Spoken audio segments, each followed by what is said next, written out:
Good evening, and welcome to another blase version of Diatribes from the Voice of Doom. Now here's your befuddled and benighted host, Voice of Doom.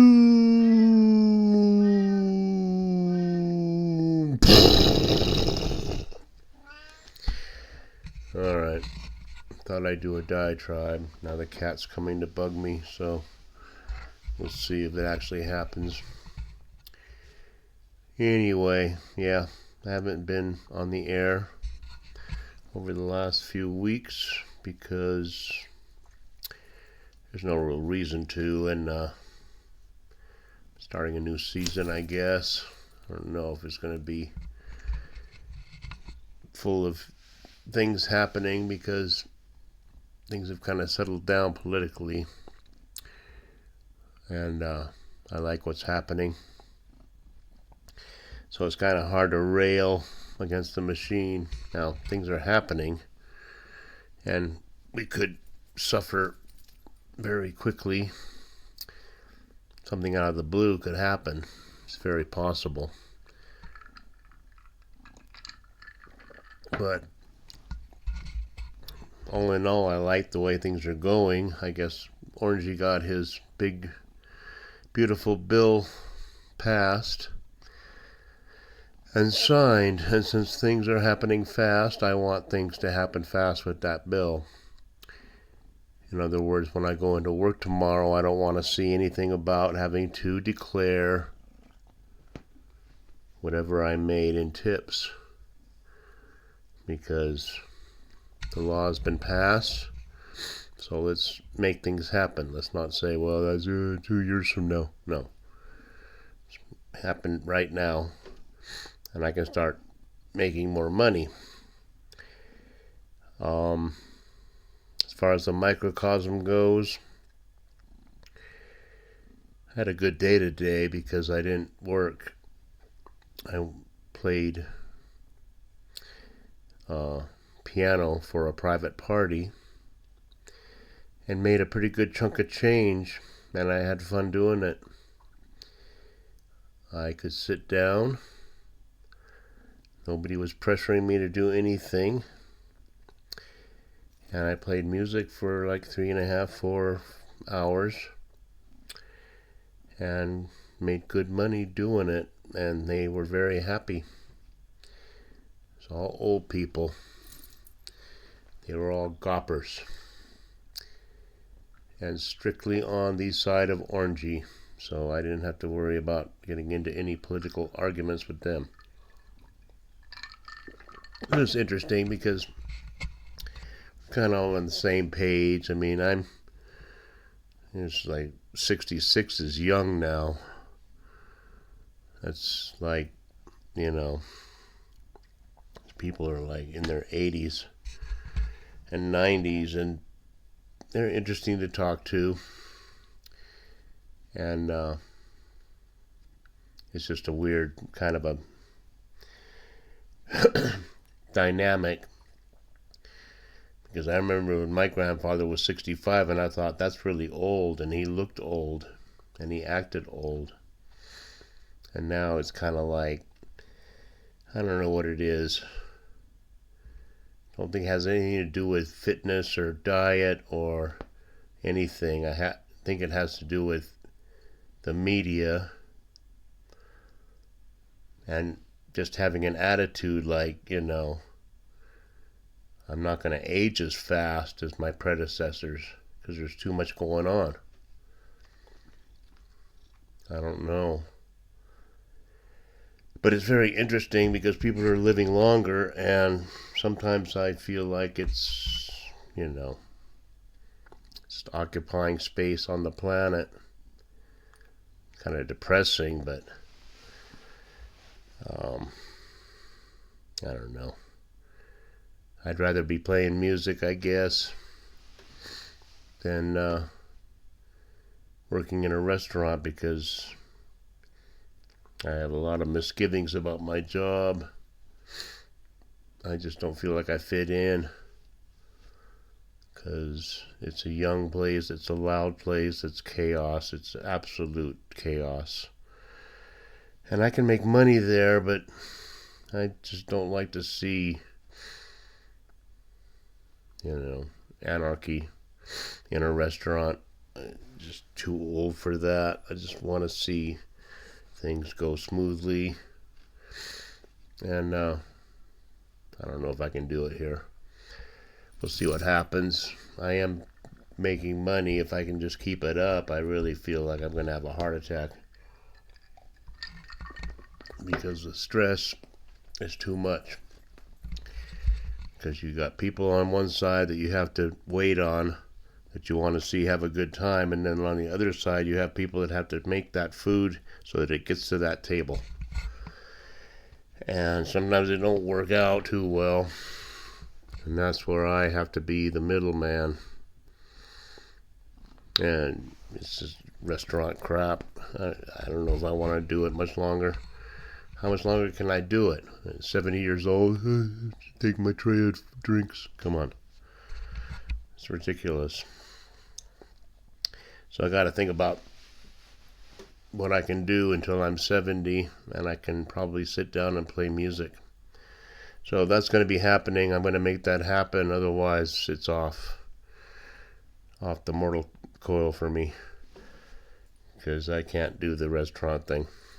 So what was I talking about? I was talking about Orangey's bill and how it's going to change my life and give me more money.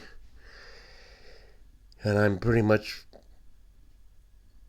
doing pretty good with money as long as I keep this chaotic restaurant job. But, there's not much to say, that's why I'm not doing diatribes, because Orangey's doing a good job, and I know that there's people out there that don't want him to succeed, and almost anything could happen. Anything. Because even though, we don't have this idiot president we used to have, we have cities going to ruin, and a lot of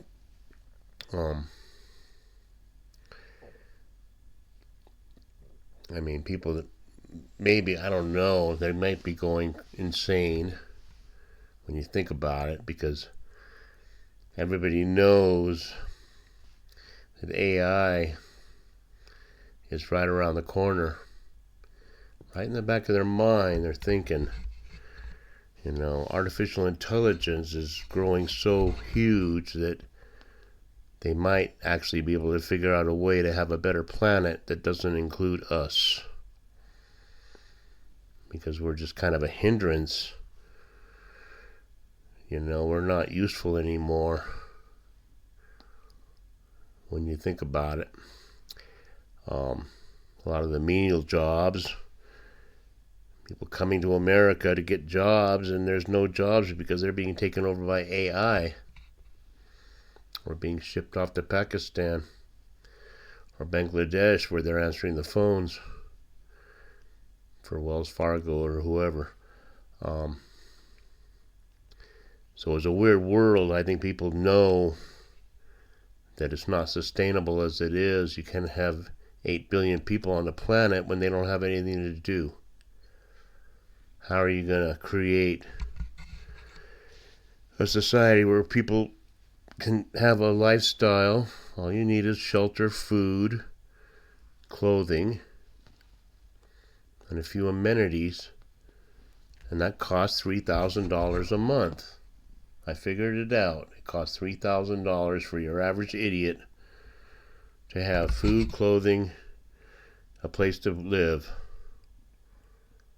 and the amenities, the internet, the screens, whatever. $3,000. Now, how are you going to make that $3,000 if you're not working? If AI is doing your job? That's the big question. Because there's millions and millions of people that are doing all kinds of things that can be replaced by AI. including doctors and dentists and all those people. How that will happen, I mean, it could happen fast. But, I mean, you have such a weird political situation because you have Republicans in charge that just had a great victory and they're patting each other on the back and saying that we got this over the line.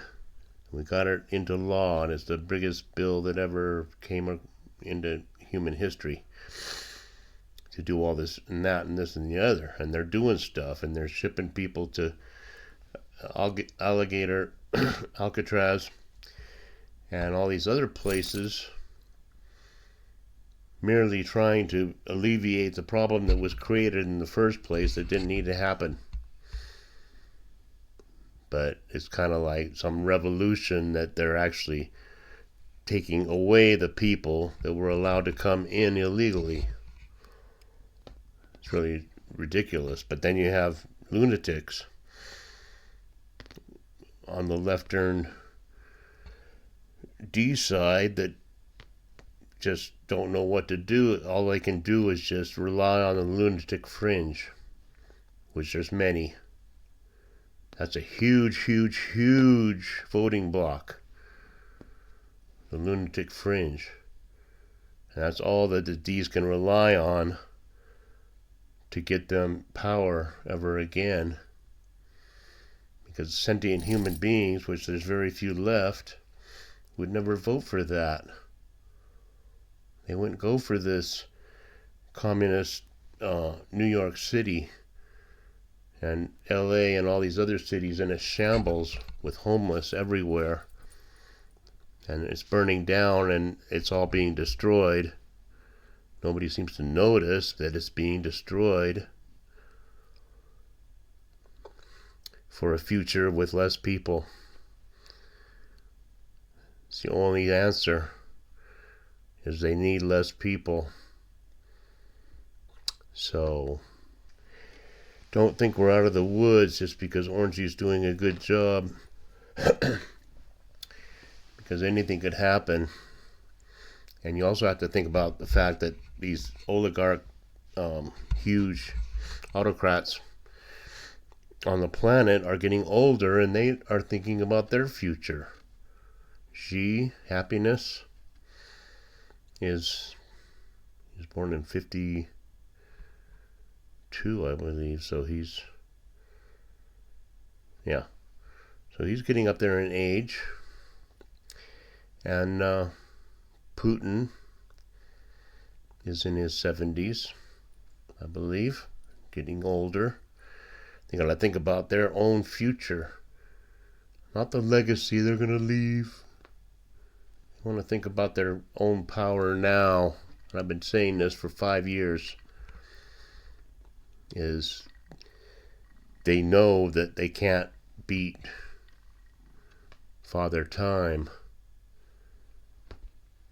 So they got to act. If they want to do something, they got to act. So any number of things could happen. So to think we're out of the woods as far as doom is concerned, forget it. Don't even start thinking that way. Because there's a lot of wild cards and people want power now. That's what I'm saying. So they might test Orangey, and they know that this guy is not somebody you want to fool with. But what's Orangey going to do if there's an all-out assault on Taiwan? I mean, exactly what's he going to do? Or, on the other hand, if Putin decides to go all out, because I don't know what the hell they're doing. This Ukraine thing is ridiculous. They just keep killing each other and nobody's gaining any ground. So it doesn't make any sense there. And the Middle East could blow up tomorrow, or it could be peaceful. depending on what happens. But seems like Israel's kind of doing what Michael Corleone did at the end of The Godfather, and he's just getting rid of all the threats all at once. So they're bombing Syria, and they're bombing Iran, and they're bombing here and bombing in there, and saying, we'll have peace, but we don't want you to be a threat to us anymore. So I endorse that, and they've been doing that for 5,000 years. Syria and Israel. So I didn't say anything. I'm sorry. It was a horrible first episode for season 12, but I won't be here much longer, so I'm not going to worry too much about it. I'll try to do a better one next time, and have a good night, and happy 4th of July. Bye.